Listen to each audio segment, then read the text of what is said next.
Começa agora mais um Freudcast. Aqui, nada é proibido. Vamos falar de angústia, sexualidade, maternidade, pânico, remédios, síndromes, fetiches e tantos outros assuntos que envolvem nosso inconsciente, só que, desta vez, quem vai sentar no divã são as neuroses e não o paciente. Alerto que nem sempre teremos respostas prontas, mas prometemos que, no mínimo, você vai ser desafiado para olhar a si mesmo e repensar sua vida. Começa agora, Freudcast. Olá, bom dia.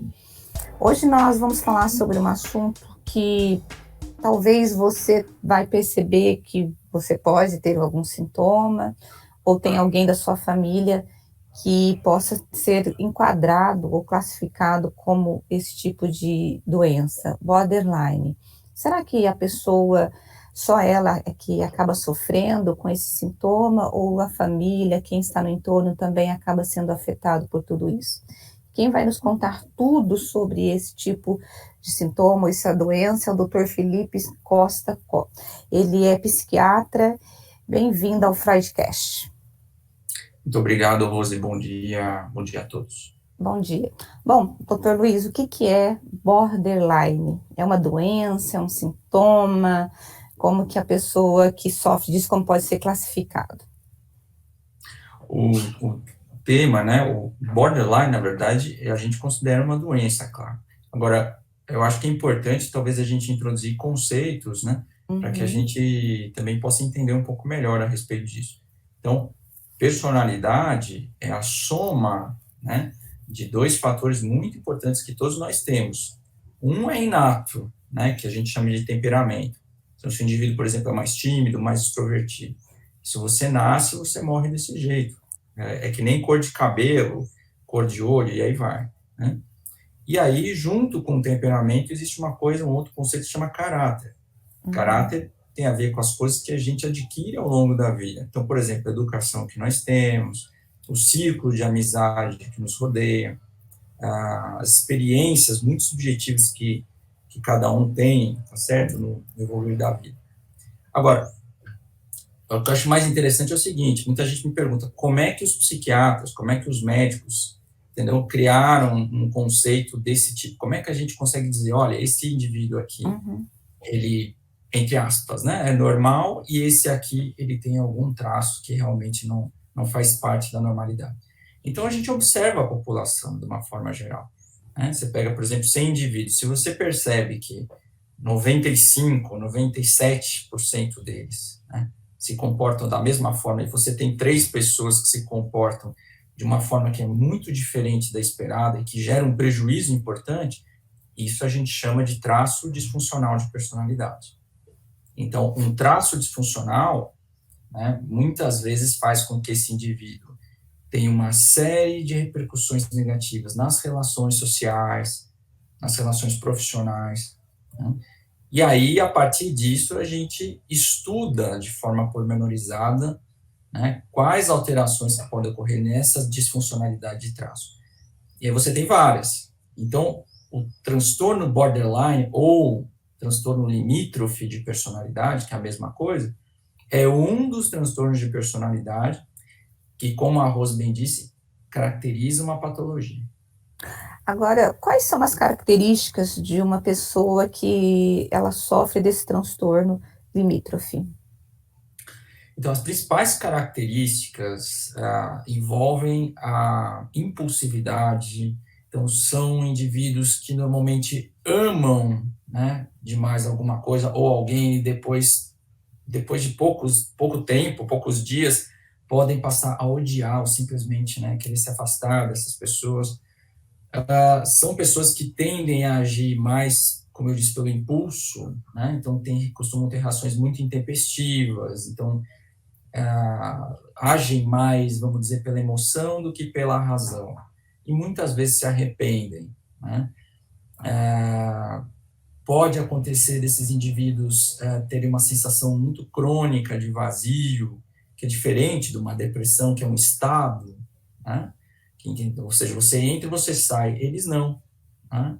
Então você pergunta, né, em 2021 como é que ele está, ele sente vazio, em 2022 é a mesma coisa. daqui a 10 anos a mesma coisa.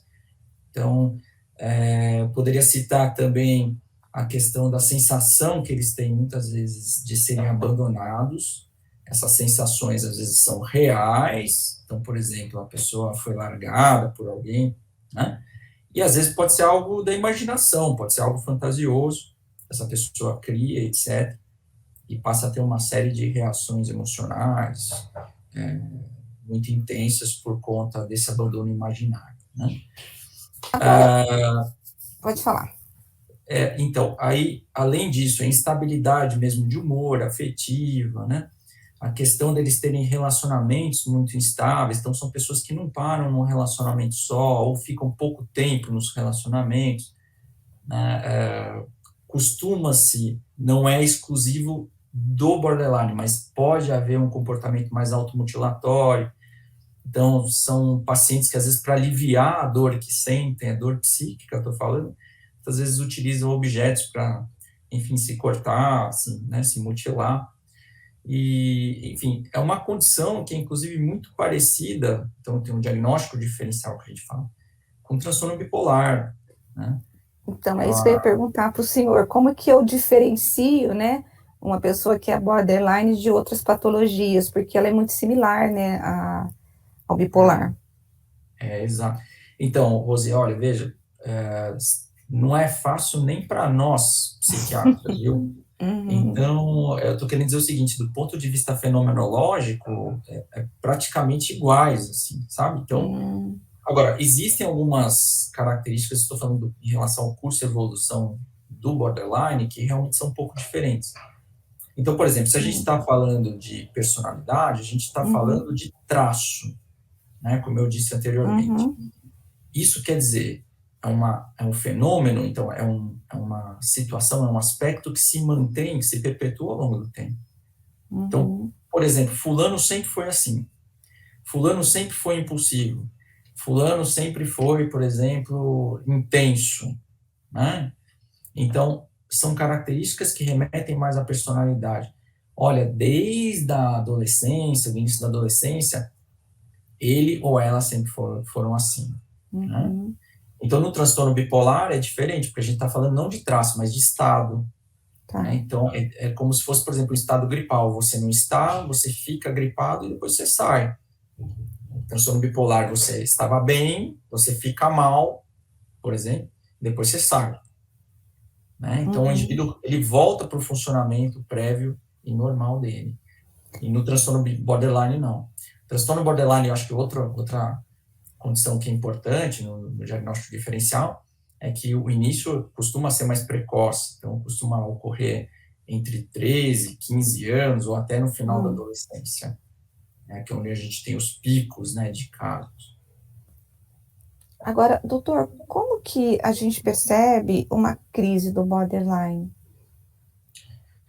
Pois é, o principal, acho que, motivo, né, tanto de procura no consultório, ou às vezes até mesmo de uma internação, são as questões ligadas à intensificação de sintomas, principalmente ligados ao humor. Então, ou o paciente se encontra ou muito agitado do ponto de vista psicomotor, ou ele se encontra, por exemplo, com sentimentos de vazio muito importantes, que se intensificaram ao longo do tempo, e às vezes pode vir, inclusive, uma ideação, uma ideia de menos-valia, uma ideia de que talvez não vale a pena continuar vivendo, então o indivíduo se questiona muito a respeito da existência dele.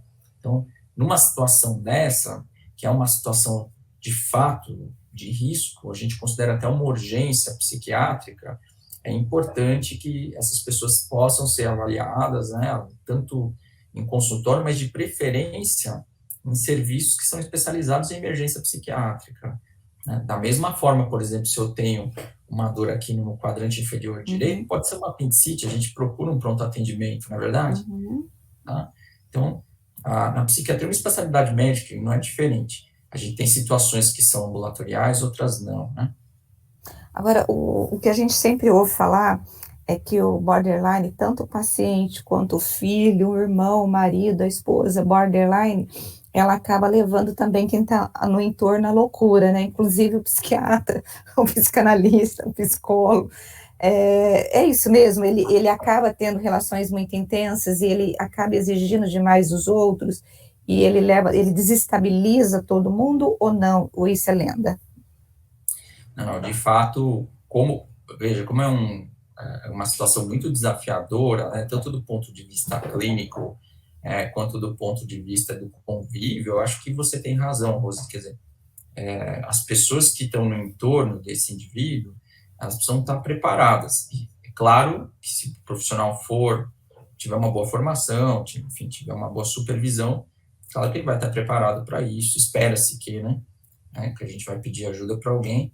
Então, pode ser um psicólogo, pode ser um médico psiquiatra, mas que possa acolher de forma, né, competente, tecnicamente competente esse paciente, de forma humana, enfim, né, mas que também não haja uma transferência, né, na verdade, uma contra-transferência, Uhum. no sentido do profissional gerar mais problema. Acho que isso realmente é mais raro, né?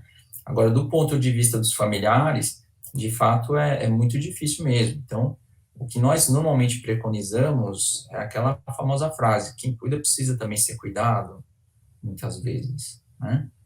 Então, eu costumo dizer aqui também assim, muitas vezes o pessoal traz aqui o paciente e fala, não, então não é um paciente, são 3, são 4, são 5 pacientes que eu vou ter que tratar aqui.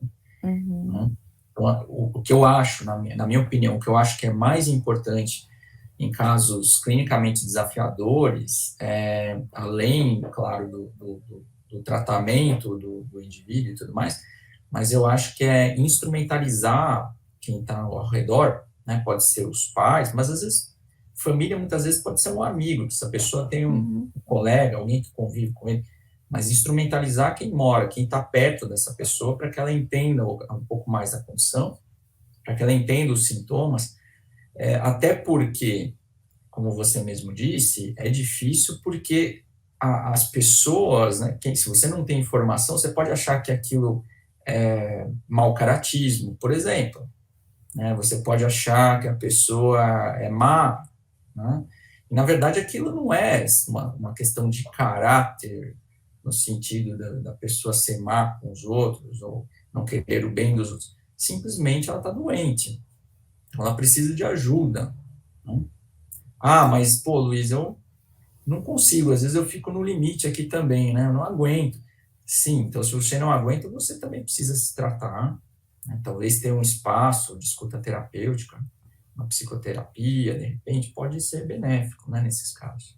Agora, no caso do borderline, ele precisa de medicamento mais a terapia? Ele precisa desse manejo da clínica para poder tentar ser ajudado? Tem cura ou não tem? Ele vai ter que ser sempre acompanhado. Como que é esse manejo clínico? O manejo clínico principal é psicoterápico. Hum. Principal. Tem muita gente que confunde, né, e cria falsas expectativas a respeito de farmacologia. Então, o papel dos remédios, das medicações, isso estou falando no transtorno borderline especificamente, é de apoio, é de complemento. Então, o que me parece? Eu acho que quando o paciente está medicado, não é que simplesmente o quadro suma, mas talvez ele amenize em alguns aspectos. Talvez o indivíduo, por exemplo, se sinta menos vazio, talvez ele tenha reações um pouco menos intempestivas, sabe? Mas não é algo que se cura, tá? Eu acho que é uma questão, assim, de controle, né? É muito mais de controle do que cura, uma cura mágica. Por exemplo, numa situação onde você tem uma amidalite, você vai lá, toma um remédio 10 dias, acabou sua amidalite. Não é bem assim. Agora, o que eu poderia trazer? Já que a gente está falando de prognóstico, né, acho que as pessoas têm muita curiosidade em relação a isso, né, se melhora, se não melhora. Então, costuma melhorar sim ao longo do tempo, é uma condição que, se bem tratada, né, se bem conduzida, um indivíduo com 30 e poucos anos, 40 anos, de fato costuma amenizar bastante o sintoma, bastante a clínica, né, e ele pode ter uma vida super normal. O que a gente tem que tomar muito cuidado e ter muita cautela em relação ao paciente é que ele seja acompanhado, né? Porque se ele estiver acompanhado, por exemplo, ele pode evitar perder um relacionamento, muitas vezes um casamento, que para ele é importante, um emprego, né? Porque, veja, se você tem um caso bem conduzido, tudo bem, ele vai melhorar quando ele tiver 40 anos, vamos dizer, o quadro tende a ficar amenizado. Mas se esse indivíduo, aos 20 anos, né, não teve uma carreira adequada e tudo mais, vai chegar com 40, ele não vai ter nem dinheiro na conta. Então, entende o que eu quero dizer? Não vai ter um relacionamento, não vai ter uma história favorável. Tá? Então, se você cuida nesses primeiros anos, eu acho que é muito bom. Assim, eu sei que tem vários tipos de border, né? Mas tem alguns casos, por exemplo, que o borderline, como o senhor falou dessa questão da vida profissional, é algo muito importante no caso deles, é que eles têm muita dificuldade em conseguir permanecer no mesmo local de trabalho. Eu sei que não é geral, mas a maioria tem esse tipo de coisa. E uma outra questão é que eles têm muita dificuldade de autoimagem, tanto positiva quanto negativa em relação a eles mesmos. Eu gostaria que o senhor comentasse esses dois aspectos. O primeiro, porque se você não consegue, por exemplo, se estabelecer ou ter um bom desenvolvimento no ambiente de trabalho, você acaba também trazendo um problema para a sua vida social, né? E isso acaba gerando ali uma insatisfação para o border, que acaba trazendo ainda mais reações contrárias ao próprio adoecimento. E também em relação a essa questão da autoimagem. Exatamente. Então, a vida profissional é um aspecto muito assim nuclear na vida de todos nós. Ela faz parte do nosso, porque a gente às vezes dissocia uma coisa da outra, mas na verdade a vida profissional faz parte da nossa vida pessoal, do nosso desenvolvimento, do nosso autoconhecimento ao longo do tempo. Então, faz parte, por exemplo, da formação, inclusive, da nossa personalidade, quem nós somos, né? Então, me parece o seguinte, grande parte, né, do que acontece no borderline, de fato, gera uma disfuncionalidade tão importante, né, do ponto de vista emocional, que é praticamente impossível, né, não esbarrar no trabalho, no dia a dia profissional, né, dessas pessoas. Então, o que a gente propõe muitas vezes, né, além do acompanhamento, por exemplo, individual, se a gente tem alguma situação, por exemplo, disfuncional, um paciente, uma pessoa, né, que seja portadora de transtorno limítrofe, a gente pode, às vezes, fazer uma intervenção terapêutica, né, por exemplo, de grupo, né, vamos dizer, se essa empresa, no caso, né, tem acho que uma questão de diversidade, né, uma política mais aberta em relação a isso, muitas empresas hoje têm, a gente consegue fazer muitas vezes uma dinâmica, né, e a gente consegue trabalhar melhor nessas relações. Eu acho que isso leva a bons desfechos mais favoráveis, vamos dizer assim, né. Agora, em relação à autoimagem, existe isso sim que você citou, quer dizer, acho que a questão da instabilidade profissional, da instabilidade consigo mesmo, da sensação de vazio, de desesperança importante que esses indivíduos possuem, muitas vezes levam, né, a uma transformação, vamos dizer assim, né, daquilo que eles se enxergam. Seria mais ou menos a mesma coisa da gente... É uma sensação, pelo que me dizem, muito desagradável, né, em que o indivíduo quase meio que dissocia do próprio ego, que a gente fala. Né? Isso a gente chama, inclusive, de despersonalização, que pode acontecer com eles. Né? Então, é como se você se sentisse fora do corpo, fora de si próprio, ou não pertencente ao próprio corpo. E muitas vezes, inclusive, o comportamento, por exemplo, automutilatório, tem uma relação íntima com essa questão, no sentido de que eu preciso, por exemplo, me machucar para sentir que eu estou ali. Né? Para vocês, né, perceberem como isso pode ser grave, de fato, em alguns casos. Evidentemente, como você citou, né, existem, isso é muito caso a caso. Então, existem, por exemplo, pessoas que são portadores de borderline, que têm sintomas, por exemplo, um pouco mais moderados, né? Outros têm quadros graves, gravíssimos, que muitas vezes necessitam de várias internações ao longo do tempo. Eu acho que é importante citar, inclusive, que das internações de cada 100 pacientes, por exemplo, que precisam de um cuidado mais intensivo psiquiátrico, né, 20 são borders. Então, é uma quantidade relativamente expressiva. No consultório é uma coisa, de cada 100, né, em torno aí de 10, 15 pacientes, 15% são pacientes borderline. Então, eu acho que nada mais... o que eu quis dizer é o seguinte, a estatística representa aquilo que nós estávamos dizendo, né, do ponto de vista de disfuncionalidade. Bom, eu sei que o senhor tem que terminar a entrevista, então estamos já atrasados, sua agenda. Dentro da tua experiência clínica, né, é possível ter qualidade de vida? Só para a gente, última pergunta, para a gente já encerrar, é possível ter qualidade, o borderline pode ter qualidade de vida? Totalmente, né? Eu acho que se, por exemplo, você tiver um planejamento terapêutico, né, bem adotado, bem conduzido, principalmente com um terapeuta que seja experiente no tema, né, que saiba conduzir tanto o paciente quanto a família, né, que saiba conversar bem com o médico, porque isso é muito importante, a troca, isso muita gente às vezes não sabe, mas a troca de informações entre médico, psiquiatra e entre psicoterapeuta é fundamental, né? Então, o psicoterapeuta vai ser aquele profissional que vai acompanhar esse paciente semanalmente, 1, 2, às vezes até 3 vezes por semana. Ele vai estar de olho no paciente, muito mais, inclusive, do que o médico. Então, ele pode, nessa troca de informações, ele pode passar uma série de elementos importantíssimos e pode ajudar no raciocínio clínico desse profissional, que vai medicar, né? Seja, por exemplo, quando ele está numa fase mais impulsiva, ou, por exemplo, para tratar uma fase em que o indivíduo fica com afeto lá embaixo, sabe, que ele não está no poço mesmo. Muitas vezes você precisa usar um antidepressivo para tirar aquele paciente lá de baixo, tá? Mas eu acho que é mais ou menos isso. Eu acho que a boa condução envolve esses fatores que eu acabei de levantar. Tá certo. Doutor Felipe, eu quero agradecer pela tua presença aqui no Freudcast, tirou um tempinho aí da sua agenda corrida.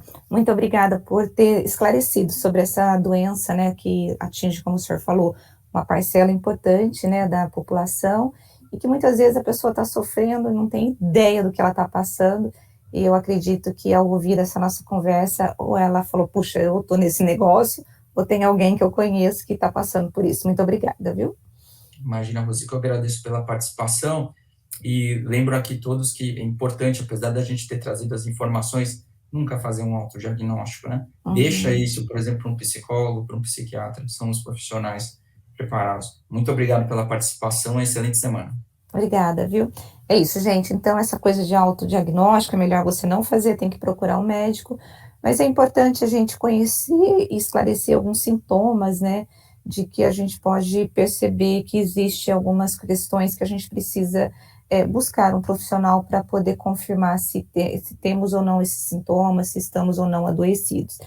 E por isso eu acredito que você deve ter gostado muito desse bate-papo com o Dr. Luiz Felipe, psiquiatra, né, que falou sobre esse tema borderline. E como ele disse, tem bastante gente, né, que pode se classificar nesse grupo, né, de pessoas que têm esse tipo de doença. Na próxima semana, eu tenho mais um grande assunto com você, com um profissional excelente, para poder comentar sobre essas questões psíquicas que afetam tanto o nosso dia a dia. Até a semana que vem. Beijo para você. Tchau, tchau.